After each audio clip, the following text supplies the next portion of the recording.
کہ کسی بھی بعد میں امتی کو وہ شرف اور وہ عزت حاصل نہیں ہے، اور اس صحبت میں سب سے زیادہ افضل وہ ہیں جن کو زیادہ نبی کریم صلی اللہ علیہ وسلم کی مصاحبت میں وقت گزارنے کی اللہ نے توفیق بخشی، اور وہ ہیں حضرت ابو بکر صدیق رضی اللہ تعالی عنہ۔ اور یہ مسئلہ حضرات محدثین رحمہم اللہ کے نزدیک معروف ہے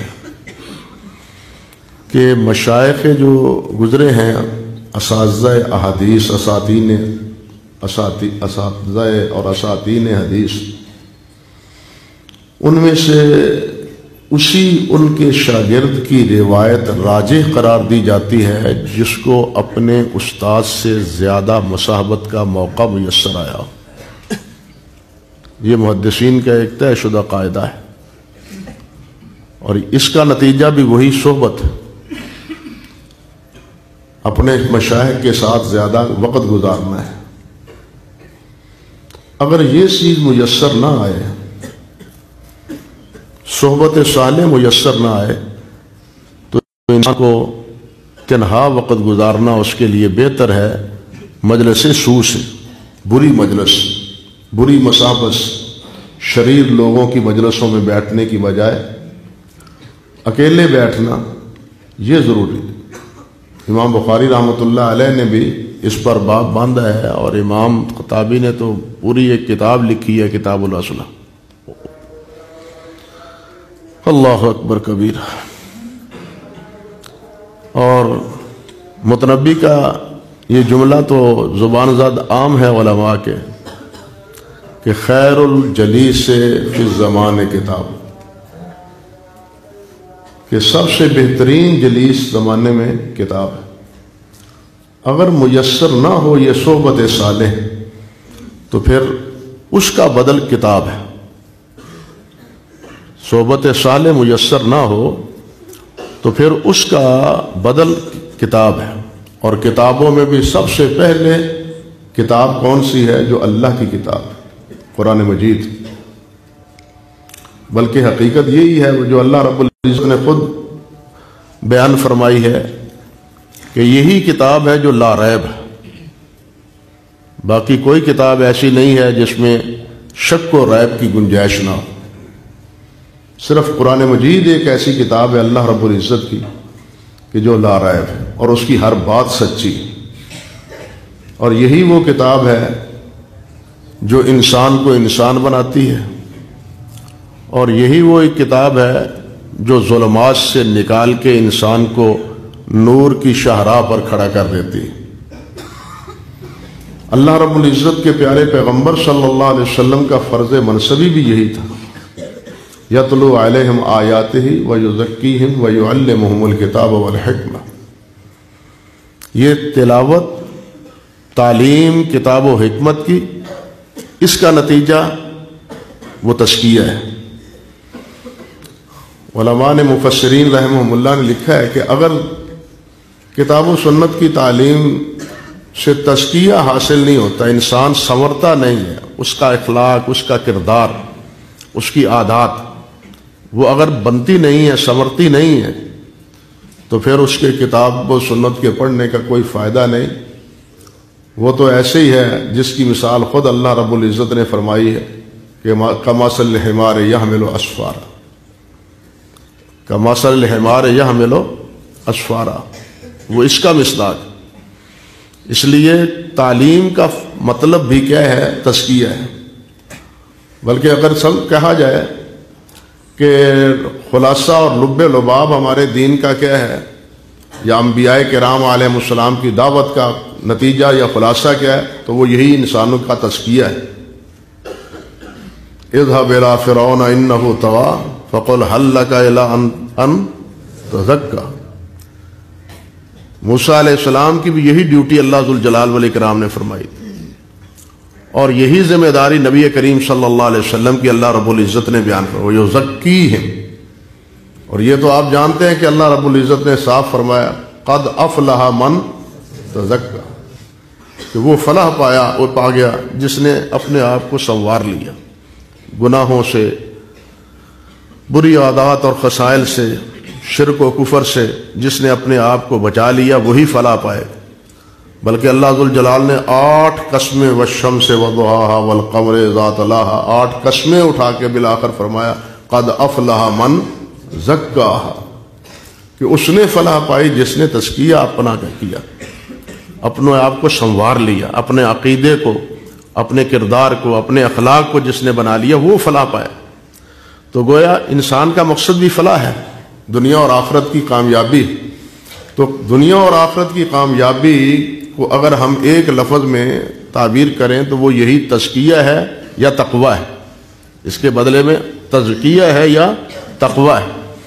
تو کتاب بینی کا مقصد اور نتیجہ بھی یہی ہے، بالخصوص کتاب اللہ کو پڑھنا، کتاب اللہ کی تلاوت، کتاب اللہ کو بار بار پڑھنا۔ اور یہ تو آپ جانتے ہیں کہ ہمارے اسلاف کا جو طریقہ رہا ہے قرآن مجید کے پڑھنے کا، بلکہ ایک محدث کے ذکر میں نے پڑھا، نام تو اس وقت ذہن میں نہیں رہا، وہ کہتے ہیں کہ میں جتنا روزانہ زیادہ قرآن مجید پڑھتا تھا اتنا ہی دین کے باقی کام سر انجام دیتا تھا، اور جس دن اس میں کوتاہی ہو جاتی تھی دین کے باقی کاموں میں بھی مجھ سے تغافل اور کوتاہی ہو جاتی تھی۔ یعنی دین کے باقی کام کو بھی صحیح طور پر ادا کرنے کے لیے ضروری ہے کہ قرآن مجید کی تلاوت کی جائے، اس کا اہتمام کیا جائے اور قرآن مجید کو سمجھا جائے، پھر تلاوت کے ساتھ ساتھ اس کی تعلیم حاصل کی۔ اللہ اکبر۔ اور قرآن مجید کے ساتھ حکمت ہے جس کو ہم سنت اور حدیث کے سے تعبیر کرتے ہیں۔ ہمارا مسلک تو یہی کتاب و سنت، کتاب ہے، کتاب اللہ ہے اور حدیث رسول، یہ دو ہی چیزیں ہیں ہمارے زندگی کا مشن بھی، ہماری دعوت کا خلاصہ بھی یہی دونوں کتابوں پہ۔ اور ان دونوں کتابوں کو سمجھنے سمجھانے کے لیے پھر آگے جو ممد کتابیں وہ بھی ضروری ہیں، ان کتابوں کو سمجھنے کے لیے جو ممد کتابیں ہیں وہ بھی ضروری ہیں۔ تو جن حضرات نے کتاب و سنت کو سمجھا ہے اور کتاب و سنت کی خدمت سر انجام دی ہے اور ان کو پڑھا ہے اور پڑھ کے پھر ان کے آثار آج تک محفوظ ہیں، حضرات ائمہ کرام، ہمارے حضرات محدثین رحمہم اللہ، ان کے حالات دیکھیں تو حیرت ہوتی۔ تنہائیوں کی بات میں کر رہا تھا، امام عبداللہ ابن مبارک رحمۃ اللہ علیہ، ان سے کسی نے پوچھا کہ آپ اکیلے بیٹھے رہتے ہیں تو آپ کو کوئی خوف ڈر نہیں محسوس ہوتا؟ تنہائیوں میں آپ بیٹھے رہتے ہیں اکیلے؟ تو وہ فرمانے لگے میں اکیلا ہوتا کب ہوں، میں تو صحابہ کرام اور تابعین کرام کی مجلسوں میں بیٹھتا ہوتا ہوں۔ کیا مطلب ہے ان کا مطلب یہ تھا کہ میں تو ہر وقت قال اللہ و قال الرسول میں مصروف تھا، صحابہ کرام کی احادیث بیان کی ہوئی، تابعین کی احادیث بیان کی ہوئی، ان کو پڑھتا اور ان کو دہراتا رہتا ہوں، میں تنہا ہوتا ہی نہیں۔ گویا ان کی تنہائی کا علاج یہی کتابیں تھیں۔ امام محمد بن یحییٰ الزولی رحمۃ اللہ علیہ کے بارے میں لکھا ہے حافظ ذہبی رحمۃ اللہ علیہ نے کہ گرمیوں کے دنوں میں وہ ایک کمرے میں، اپنے کمرے میں لائبریری میں بیٹھے تھے اور دیا سلائی اندھیرے کی وجہ سے جلا رکھا تھا، تو ان کا بیٹا، ان کا نام یحییٰ تھا، تو ان کے بیٹے نے کہا ابا جی آپ اتنی گرمی میں دیا جلا کے بیٹھے ہیں، اس کا دھواں آنکھوں کے لیے مضر ہے اور صحت کے لیے بھی خرابی کا باعث بنے گا، آپ ذرا سستا لیتے، آرام کر لیتے، دن ڈھل جاتا، ٹھنڈک ہو جاتی تو اس وقت پڑھتے۔ تو امام یحییٰ زولی رحمۃ اللہ علیہ نے، محمد بن یحییٰ زولی رحمۃ اللہ علیہ نے بھی یہی جواب دیا جو امام عبداللہ ابن مبارک نے دیا۔ فرمانے لگے افسوس کہ تو مجھے کیا سمجھتا ہے کہ میں یہاں کیسے بیٹھا ہوں، اپنی کتابوں میں کہاں کیسے بیٹھا ہوں، میں تو رسول اللہ صلی اللہ علیہ وسلم کی مجلس میں اپنے آپ کو بیٹھا ہوا سمجھتا ہوں، صحابہ کرام کی مجلس میں، تابعین اعظام کی مجلس میں بیٹھا ہوا اپنے آپ کو سمجھتا ہوں۔ تو جب تک یہ لگن اور یہ تاثر نہ ہو تو یہ احادیث کی یا یہ تاریخ کی کتابیں پڑھتے ہوئے بھی لطف نہیں آتا، مزہ نہیں آتا۔ آدمی یہ سمجھے کہ میں قال رسول اللہ صلی اللہ علیہ وسلم پڑھ رہا ہوں تو گویا یہ نبی علیہ الصلوۃ والسلام کے پیارے الفاظ رس گھلے ہوئے وہ میرے کانوں میں پڑھ رہے ہیں، یہ سمجھنا چاہیے۔ ہمارے اسلاف میں امام علامہ ابن جوزی رحمۃ اللہ علیہ کا بڑا نام ہے، حافظ ذہبی رحمۃ اللہ علیہ نے لکھا ہے کہ 340 کتابیں ہیں تقریباً ان کی، حافظ ابن جوزی رحمۃ اللہ علیہ کی، عبد الرحمن ابن جوزی رحمۃ اللہ علیہ، 340 کتابیں، اللہ اکبر کبیرہ۔ اور خود حافظ ذہبی اپنے ابن جوزی نے، ان کی کتاب ہے السید الخاطر، سید الخاطر میں انہوں نے خود اپنے بارے میں لکھا ہے کہ میں نے، اللہ آپ کا بھلا کرے، میں نے اس مسئلے میں انی طالعت 20,000 مجلد، میں نے 20,000 جلدوں کا مطالعہ کیا ہے، 20,000 جلدوں کو میں نے پڑھا ہے۔ اور نتیجتاً پھر کیا ہے، اسی کتابوں کو پڑھنے کے نتیجے میں پھر کیا ہوا ہے، 340 کے قریب امام ابن جوزی رحمۃ اللہ علیہ کی تصانیف ہیں، کتابیں۔ اسی طرح امام دارقطنی رحمۃ اللہ علیہ کے معاصر ہیں امام ابو بکر ابن الانباری رحمۃ اللہ علیہ، یہ محدث بھی تھے اور بہت بڑے ادیب بھی تھے۔ ان کے بارے میں لکھا ہے مورخین نے، ترجمہ نگاروں نے، کہ ان سے پوچھا گیا، پہلے تو یہ سنیے کہ ان کی تصانیف کتنی تھی۔ حافظ ذہبی رحمۃ اللہ علیہ نے لکھا ہے کہ ان کی تصانیف کی تعداد تو صرف تھی 30 کتابیں، لیکن وہ 50,000 اوراق پر مشتمل تھیں۔ یہ 30 جلدیں کتنے اوراق پر؟ 50,000 اوراق پر مشتمل تھیں۔ دیکھنے کو 30 جلدیں۔ یہی ابو بکر ابن الانباری رحمۃ اللہ علیہ یہ آخری دنوں میں جب مرض الموت میں مبتلا ہوئے ہیں، بیمار ہو گئے، تو طبیب کو لایا گیا، ڈاکٹر حکیم کو لایا گیا۔ طبیب نے آ کے تشخیص کی، اور تشخیص کرنے کے بعد کہنے لگے کہ یہ جو کچھ کرتے رہے ہیں نا، اس کے نتیجے میں جس بیماری میں اب یہ مبتلا ہیں اس کا علاج مجھے تو کوئی سمجھ نہیں آتا، کوئی سمجھ نہیں آتا کہ میں کیا علاج تجویز کروں، جو کچھ یہ زندگی بھر کرتے رہے۔ وہ یہ کہہ کے چلا گیا۔ ساتھ بیٹھے ہوئے ساتھیوں نے پوچھا کہ یہ طبیب صاحب نے، حکیم صاحب نے بڑی عجیب بات کہی ہے، آپ نے کیا کیا ہے زندگی بھر، کیا زندگی بھر کیا ہے؟ تو امام ابن الانباری رحمۃ اللہ علیہ فرماتے ہیں، اللہ اکبر، کنت اعید کل اسبوع 10,000 ورقہ، کہ ایک ہفتے میں 10,000 اوراق پڑھتا تھا۔ اندازہ کیجیے، ایک ہفتے میں 10,000 اوراق پڑھتا تھا۔ یہ اس کا نتیجہ ہے کہ اب دوسرے لفظوں میں یہ اعصاب اور قوا اب مزمحل ہو چکے ہیں اور اس بیماری میں چارپائی پر لیٹا ہوا۔ تو جنہوں نے اس طرح لکھا ہے، اسی طرح انہوں نے پہلے پڑھا ہے، پڑھنے کے بعد پھر انہوں نے لکھا ہے۔ بغیر پڑھنے کے یا علم حاصل کرنے کے کوئی آدمی قلم کو اٹھا نہیں سکتا، لکھ نہیں سکتا، بلکہ کہنا یہ چاہیے کہ جتنا پڑھتا ہے، پڑھنے کے لیے، لکھنے کے لیے پڑھنا زیادہ پڑتا ہے۔ بسا اوقات ایسا ہوتا ہے کہ 2-2 3-3 دن ایک چیز لکھنے کے لیے پڑھنا پڑتے ہیں، مطالعہ کرنا پڑتا ہے، کسی نتیجے پہ انسان نہیں پہنچتا، اور ایک صفحہ بھی لکھ نہیں سکتا کئی دن مطالعہ کرنے کے باوجود۔ ایسے لمحات اور ایسے اوقات بھی آتے ہیں۔ تو پڑھنے کے لیے کہنا چاہیے کہ لکھنے کے لیے پڑھنا ضروری۔ ہمارے مولانا محمد حنیف ندوی رحمۃ اللہ علیہ قریبی زمانے کے بزرگ تھے، اللہ اکبر، اللہ ان پر بے شمار رحمتیں فرمائے۔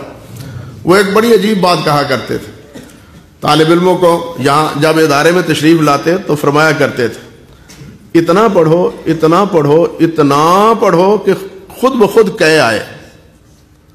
اب اس جملے کو سمجھیں، وہ کہا کرتے تھے اتنا پڑھو، اتنا پڑھو، اور تیسری بار پھر اس کو کھینچتے تھے لفظ کو، اتنا پڑھو کہ خود بخود کہے آئے۔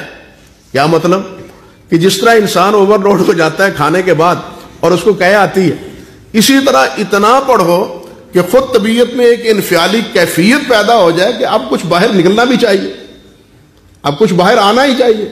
اگر انسان پڑھے ہی نہ تو باہر کیا آئے گا؟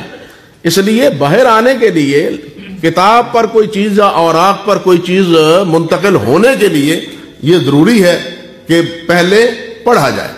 امام راضی رحمۃ اللہ علیہ ہیں، اللہ اکبر کبیرہ، وہ فرماتے ہیں، ان کا جملہ معروف ہے، ابن خلقان نے نقل کیا ہے وفیات میں۔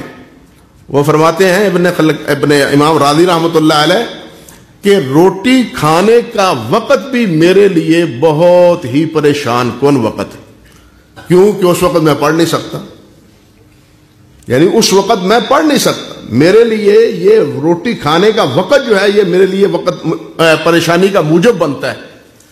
اب امام راضی رحمۃ اللہ علیہ یہ فرماتے ہیں، اپنے وقت کی قدردانی کا اندازہ کیجئے کہ جو کھانا کھاتے ہوئے بھی اس بات کا افسوس کرے کہ میرا یہ کھانے کا وقت ضائع جاتا ہے، اس آدمی کا کام کیا ہوگا۔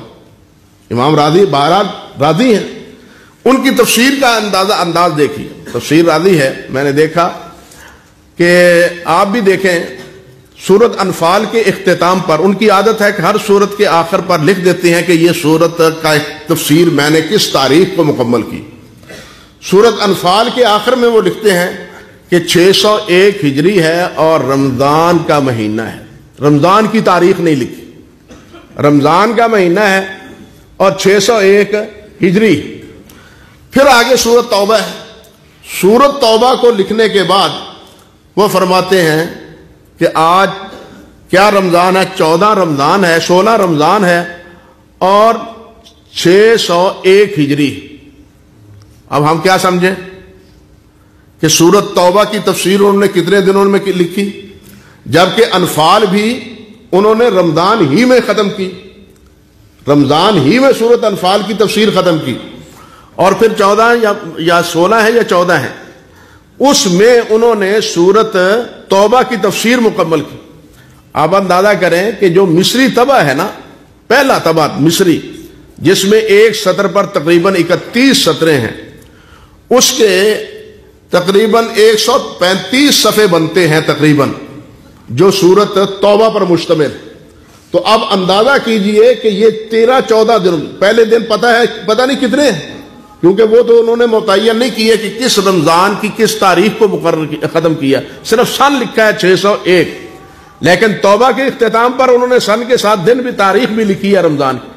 تو یوں سمجھیے کہ 12-13 دنوں میں سورت توبہ کی پوری تفسیر لکھی۔ اب اس کو کتنا انہوں نے پڑھا ہے اور حفظ و ضبط میں کیا کچھ محفوظ ہے کہ جو سامنے ہے وہ لکھے چلے جاتے ہیں رحمہ اللہ۔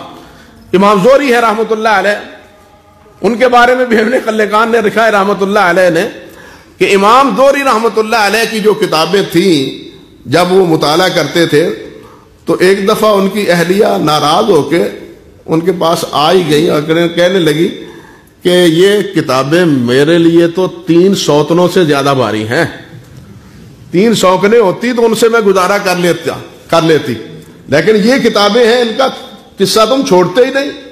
یعنی یہ انہماک تھا کتابوں پہ دیکھنے کا امام زہری رحمۃ اللہ علیہ۔ اور پھر امام زہری رحمۃ اللہ علیہ نے جو حدیث کی تدوین کی ہے ان کو مدون اول حدیث کا امام زہری کو ہی کہا جاتا ہے، اگرچہ حدیث لکھنے کا طریقہ موجود پہلے بھی تھا، صحابہ کرام رضوان اللہ علیہ مجمعین نے احادیث لکھی ہیں، تابعین نے بھی احادیث لکھی ہیں، امام زہری صغار تابعین میں شمار ہوتے ہیں، لیکن باقاعدہ حضرت عمر بن عبدالعزیز رحمۃ اللہ علیہ کے کہنے پر جن حضرات نے سب سے زیادہ لکھنے کا کام کیا ہے وہ امام زہری رحمۃ اللہ علیہ، انہوں نے جتنا پڑھا ہے اتنا ہی پھر آگے لکھا بھی، اور ان کی کتابیں آپ اندازہ کریں کہ ان کی کتابوں کے مسودے جو شاگردوں کے پاس تھے وہ اس دور میں کتاب اور اس میں بازار میں فروخت ہوتے تھے، جس طرح آج کتابیں فروخت ہوتی ہیں نا بازار میں، امام زہری رحمۃ اللہ علیہ کی مرویات اور ان کے اقوال کی پر مشتمل کتابیں بازار میں دستیاب تھیں، اور جن کو لے کے شاگرد اور ان کے معاصرین امام زہری رحمۃ اللہ علیہ کے علم سے استفادہ کرتے تھے۔ اسی طرح آپ دیکھیں امام شیخ الاسلام ابن تیمیہ رحمۃ اللہ علیہ، یعنی پہلے دور میں جو کثرت تصانیف میں مشہور ہیں امام ابن جوزی ہیں، ان کے بعد حافظ ابن تیمیہ رحمۃ اللہ علیہ۔ حافظ ابن تیمیہ رحمۃ اللہ علیہ کا تو فتاوی ہی آپ کے سامنے 35 جلدوں پر مشتمل ہے اللہ کے فضل و کرم سے، باقی تصانیف ان کی علیحدہ ہے۔ تو حافظ ابن تیمیہ رحمۃ اللہ علیہ کی کیفیت اندازہ کیجئے کہ 55 ہی میں یہ لگن ایسی تھی، یہ لگن اور یہ چاٹ ایسی تھی کہ 55 ہی میں ان کو کتاب بینی اور کتاب کو پڑھنا، کتاب کے ساتھ تعلق رکھنا ان کا ایک شوق پیدا ہو گیا تھا امام ابن تیمیہ رحمۃ اللہ علیہ۔ ایک دفعہ اہل خانہ نے پروگرام بنایا کہ آج سیر و سیاحت کے لیے جانا ہے، باغ میں سیر و سیاحت کے لیے جانا ہے۔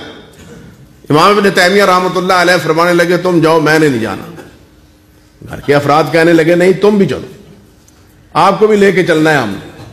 امام صاحب رحمۃ اللہ علیہ جانے پر آمادہ نہ ہوئے, وہ چلے گئے.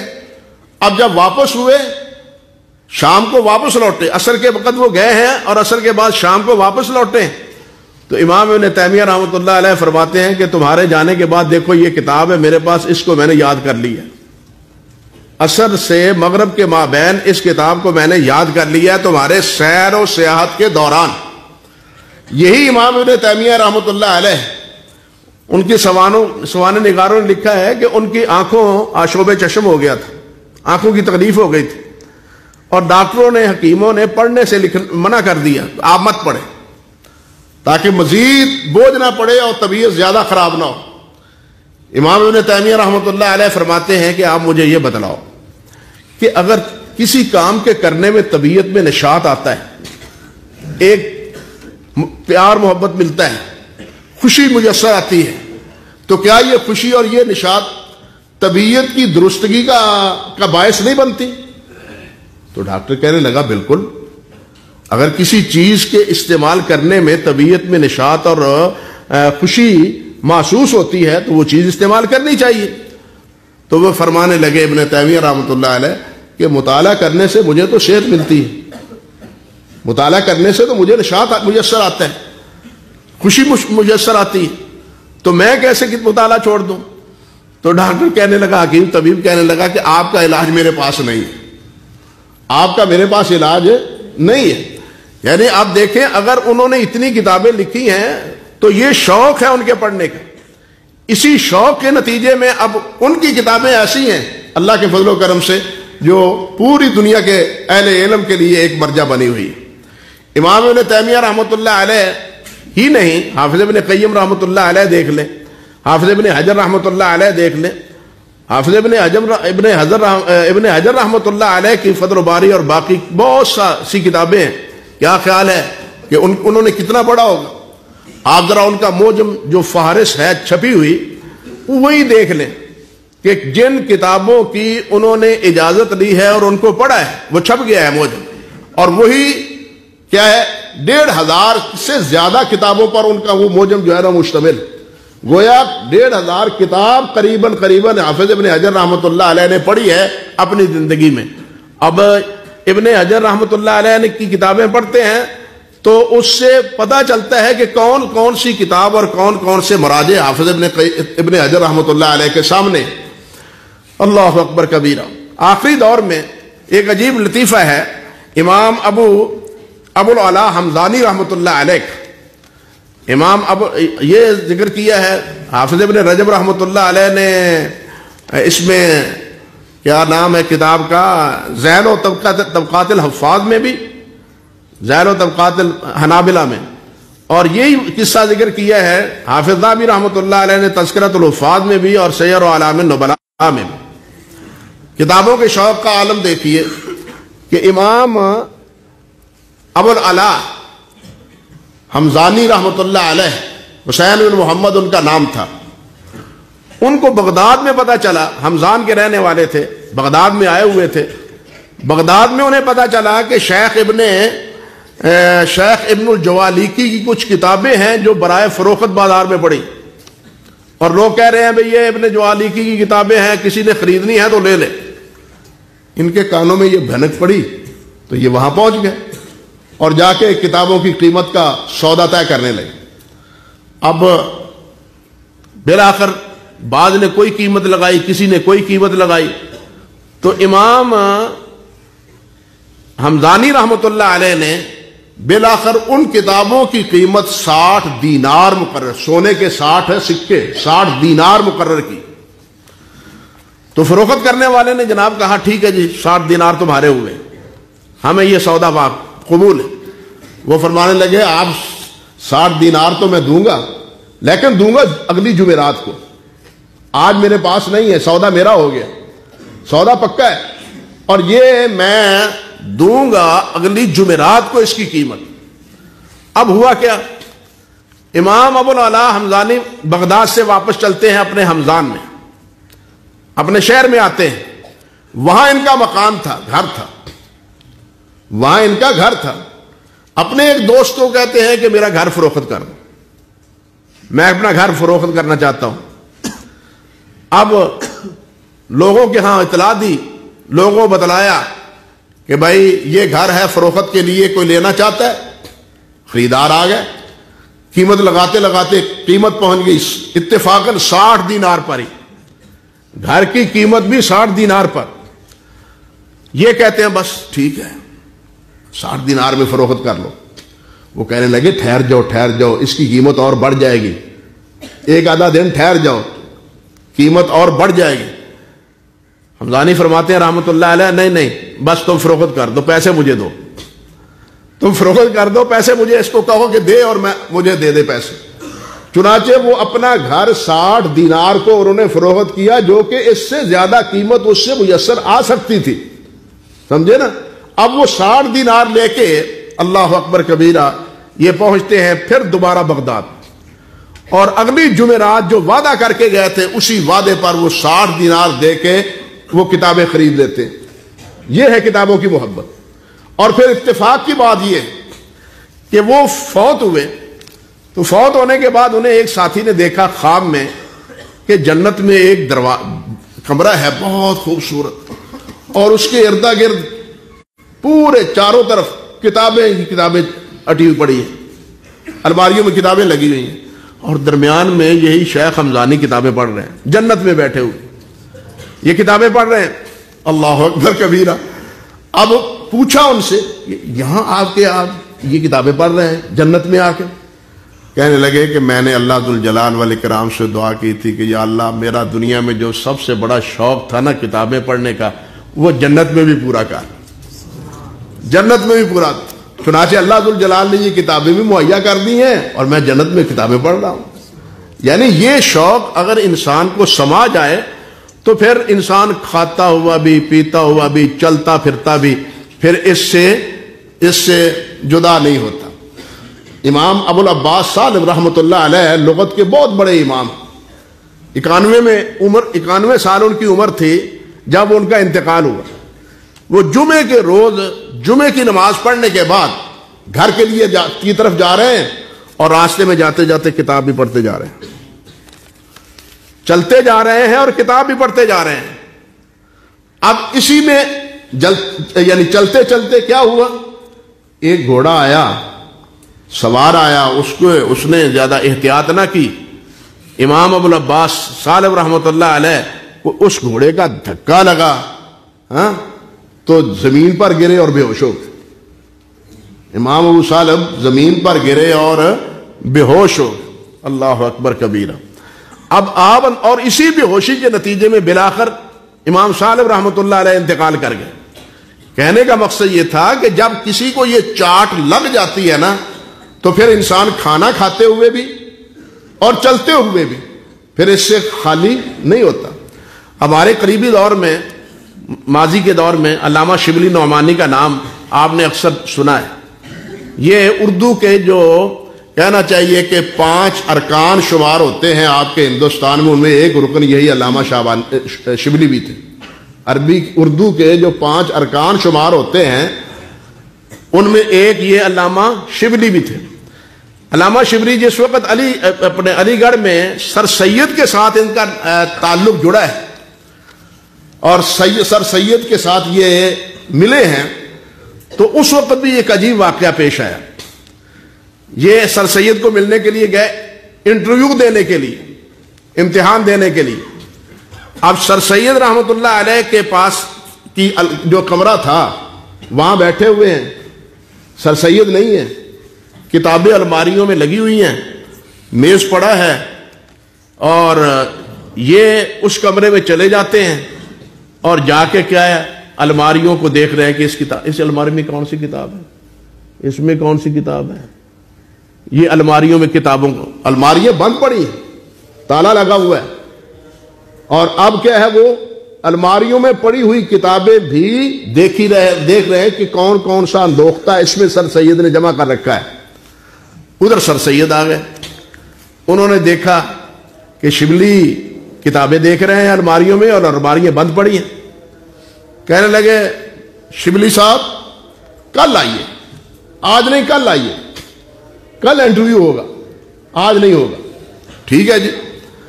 اگلے روز پھر آیا. اب اگلے روز سر سید نے کیا کیا؟ الماریوں کی چابی تالے جو ہے نا وہ کھول دیے. الماریوں کے تالے جو ہے نا وہ کھول دیے. اور جو وقت موعود تھا اس پر سر سید کمرے میں آئے. دیکھتے کیا ہے کہ جناب تالے کھلے ہوئے ہیں. اب تالا کھلا ہونا کا نتیجہ یہ ہے کہ گویا کہ میں اس میں سے ہاتھ سے کتاب اٹھا بھی سکتا ہوں اور دیکھ بھی سکتا ہوں. اب کتابوں کو دیکھ رہے ہیں، ایک ایک الماری میں کتابوں کو دیکھ رہے ہیں. اس کتاب میں کون ہے، یہ الماری میں کون سی کتاب ہے. اسی اثناء میں سر سید آ جاتے ہیں. سر سید آ کے دیکھتے ہیں کہ جناب شبلی صاحب کتابیں دیکھ رہے ہیں. تو کہنے لگے شبلی صاحب آپ کا انٹرویو ہو چکا، کل سے آپ باقاعدہ علی گڑھ میں آئے. آپ سمجھے کچھ؟ یعنی انہوں نے کیا دیکھا، کیا انٹرویو لیا کہ شوق کیا ہے کتابوں کا. یعنی شوق کیا، پہلے دن کیا کیفیت ہے اور دوسرے دن کا کیا کیفیت. سید سلیمان ندوی رحمۃ اللہ علیہ نے حیات شبلی میں شبلی ہی کا قول نقل کیا رحمۃ اللہ علیہ کا کہ تنہائیوں میں یہ میرے لیے ممکن نہیں کہ میں بغیر کتاب کے بیٹھ سکوں. تنہائی میں میرے لیے ممکن نہیں اور کوئی وقت آیا نہیں کہ میں بغیر کتاب کے تنہائی میں بیٹھا ہوں. سفر میں، حضر میں اور ہر صورت میں نے کتاب کو اپنے ہاتھ سے نہیں چھوڑا اور کتاب کا مطالعہ میں نے نہیں چھوڑا. بلکہ سر سید سلیمان رحمۃ اللہ علیہ نے یہ بھی لکھا ہے کہ ہندوستان کے نامی گرامی جتنے کتب خانے تھے ان میں سے کوئی کتب خانہ ایسا نہیں جس کو علامہ شبلی نے نہ دیکھا ہو. پھر ایسے ہی تو نہیں ان کا نام ارکان خمسہ میں آ گیا. یہی کتاب بینی کا شوق اور یہی کتابیں پڑھنے کا جو ذوق تھا، اسی بنا پر شبلی رحمۃ اللہ علیہ کو یہ مقام ملا. اور جو پھر ان کی تصانیف ہیں، جو کتابیں ہیں، وہ آپ کے سامنے ہیں، علماء بھی جانتے ہیں. اللہ تعالیٰ سب پہ رحمتیں فرمائے. تو یہ شبلی رحمۃ اللہ علیہ کی کیفیت تھی. اللہ رحمت فرمائے. اسی طرح کتابیں دیکھنے کے ہی شوق سے انسان جو ہے وہ اپنی معلومات میں اضافہ کرتا ہے. بلکہ سیدھی بات ہے کہ کتاب انسان کے لیے کیا ہے، ایک بہترین ساتھی ہے. یہ ایسا ساتھی ہے کہ جو زندوں کے بھی اور فوت ہونے والوں کے بھی باتیں ہمیں سناتی ہے اور ہمیں وہ معلومات مہیا کرتی ہے. یہ کتاب ایسی ساتھی ہے کہ اس کے ساتھ دل لگانے سے انسان غیبت سے بھی بچ جاتا ہے، چغلی سے بھی بچ جاتا ہے اور وقت کے ضیاع سے بھی بچ جاتا ہے. اس کتاب بینی کے ذوق سے ہمارے مولانا عطا اللہ صاحب رحمۃ اللہ علیہ وہ فرمایا کرتے تھے کہ انسان کو ٹھرکی ہونا چاہیے. لفظ بولتے تھے ٹھرکی. لفظ ہے تو ایسا ہی کہ اس پر مسکرانا ہی چاہیے جیسے آپ مسکرا رہے ہیں. کہ انسان کو جب تک یہ ٹھرک نہ لگے نا اس وقت تک انسان جو ہے نا اس کے پڑھنے پڑھانے کا کوئی فائدہ نہیں. تو یہ ٹھرک لگ جائے تو پھر سب کچھ خیر ہے. پھر کتاب انسان خود مہیا بھی کرتا ہے، خریدتا بھی ہے، اس کو پڑھتا بھی ہے. اللہ سبحانہ و تعالی یہی کتاب کے ساتھ ٹھرک ہمارا پیدا کر دے. ہمارا یہ ٹھرک کتابوں کے ساتھ پیدا کر دے. اور یہ بات میں آپ سے عرض کرنی چاہتا ہوں کہ کتاب جو بھی آپ دیکھیں، کوئی کتاب ایسی نہیں ہونی چاہیے کہ جس کو آپ دیکھیں اگر آپ کے پاس اس کے پڑھنے کا ابھی وقت نہیں ہے تو کم سے کم اس کی فہرست ضرور دیکھیں کہ اس کتاب کا موضوع کیا ہے، اس کتاب میں کیا لکھا ہے. اگر آپ کے پاس پڑھنے کا وقت نہیں ہے کم سے کم اس کتاب کی فہرست سے آگاہی ہونی چاہیے. دیکھیے طبیب کے پاس نسخے پڑے ہیں، دوائیاں پڑی ہیں، اگر اس کو یہ پتا نہیں ہے کہ یہ دوائی کہاں استعمال ہونی ہے، کس مرض کے لیے مفید ہے، تو اس دوائی پڑی کا کوئی فائدہ ہے؟ کوئی فائدہ نہیں نا. اسی طرح کتابوں سے الماریاں اٹھی پڑی ہیں، بڑی پڑی ہیں، لیکن اگر آپ کو یہ علم نہیں ہے کہ اس میں سے یہ کتاب ہمارے کس موضوع سے تعلق رکھتی ہے، ہمیں فلاں چیز کی ضرورت ہے، فلاں علم کی ضرورت ہے، فلاں مسئلے کی ضرورت ہے، آپ کو یہ نہیں پتا کہ یہ مسئلہ کس کتاب سے حل ہوگا، تو الماریوں میں پڑی ہوئی آپ کے گھر میں یا آپ کے جامعہ میں کتابیں آپ کے لیے کوئی رہنمائی نہیں کریں گی. اس کے لیے بہتر ذریعہ یہ ہے کہ آپ الماریاں دیکھیں اور ان کی کم سے کم پڑھنے کا جو موقع ہے وہ تو ہے ہی، کم سے کم اس کی فہرست سے آگاہی حاصل کریں. اور یہ بھی میں آپ سے عرض کر دوں کہ اس وقت آپ کے پڑھنے کا وقت ہے. اللہ آپ کو توفیق عطا فرمائے. یہ آپ کے پڑھنے کا وقت ہے. ایک وقت ایسا آئے گا کہ آپ کو پڑھنے کا وقت نہیں میسر آئے گا. آپ اپنے شیوخ سے پڑھیں، پوچھیں، وہ میری اس بات کی تصدیق کریں گے کہ جب آپ پر ذمہ داریاں پڑیں گی تو آپ ان ذمہ داریوں کو ہی نبھا سکیں گے، زائد مطالعہ کرنے کی آپ کے پاس فرصت ہی نہیں ہوگی. اس لیے جتنا خزانہ اب جمع کر لیں گے یہ آپ کے بڑھاپے میں کام آئے گا. وہ ہمارے بزرگ کہا کرتے تھے بچپن میں، او پترا کچھ کھالا، او کھالا، ایک کھادا کام آئے گا. کہتے تھے نا، او بیٹا کھا لو، یہ کھایا ہوا کام آئے گا تمہیں. اسی سے جوانی ہوتی ہے، انسان کو توانائی ملتی. بالکل اسی طرح میں کہتا ہوں کہ اس دور میں ہضم کر لو، پڑھ لو، جتنا پڑھ لو گے یہ بعد کے دور میں کام آئے گا. جتنا اب آپ اگر اس سے بے نیازی اختیار کریں گے تو بعد میں اگر کوئی کام کرنا بھی پڑا آپ کو تو آپ ان کتابوں کو سے پھر محروم ہی رہیں گے، ان سے استفادہ کما حقوق کر نہیں پائیں گے. آپ کے پاس وقت ہی نہیں ہوگا ان کتابوں کو ہاتھ لگانے کا. اس لیے جتنا ہو سکتا ہے آپ اپنے وقت کو غنیمت جانیں اور اس کتاب بینی کا شوق پیدا ہی نہ ہو بلکہ کتاب کا شوق پیدا ہونے کے ساتھ ساتھ اس کو پڑھیں بھی. اللہ سبحانہ و تعالی مجھے بھی اس کی توفیق عطا فرمائے اور آپ کو بھی اس کی توفیق عطا فرمائے. انہی چند گزارشات پر اکتفا کرتا ہوں. اقول قولی ھذا استغفر اللہ لی ولکم ولسائر المسلمین.